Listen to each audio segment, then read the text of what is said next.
More than ever, we're really focusing on getting to that end consumer. So we started 10, 15 years ago in this industry targeting broad-based audiences, and as we get more and more to that people-based audience approach, what we're finding is buyers can really get to the point where they're seeing their end customer and targeting their end customer in a way that they've never been able to before through digital media. In an omni-channel environment, marketers have the opportunity to target on a more granular level than they have had opportunity to target in the past.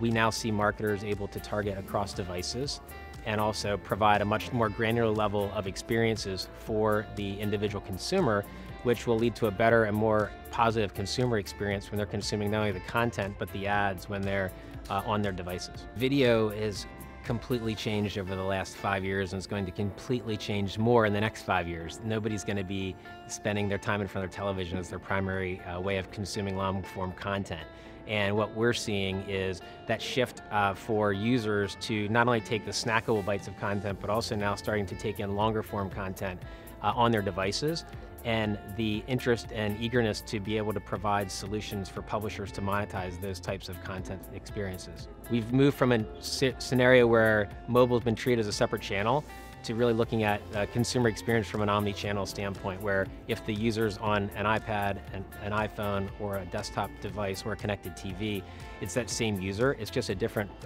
vehicle from which they're consuming the same content. And in the context of mobile, the notion of mobile as a channel, we expect, and I expect that's going to go away, and it's really just going to be more device consumption behavior as opposed to it being treated as a separate channel. Transparency in the marketplace is critical.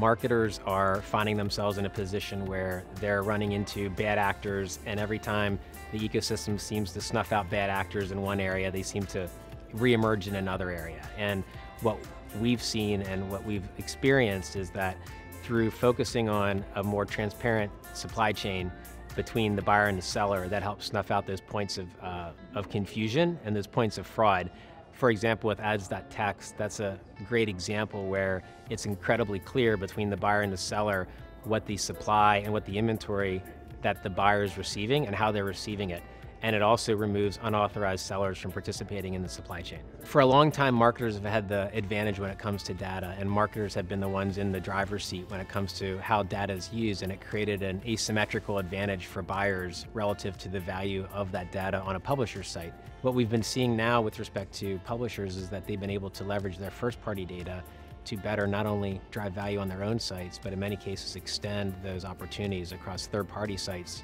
for their direct marketing relationships that extend beyond their individual owned and operated properties. I'm most excited that we're at a very interesting inflection point in the industry where we're really shifting from traditional metrics like clicks to metrics like viewability, and not only viewability, but beyond viewability into time in view, and really starting to measure how consumers are engaging at a more granular level than ever before.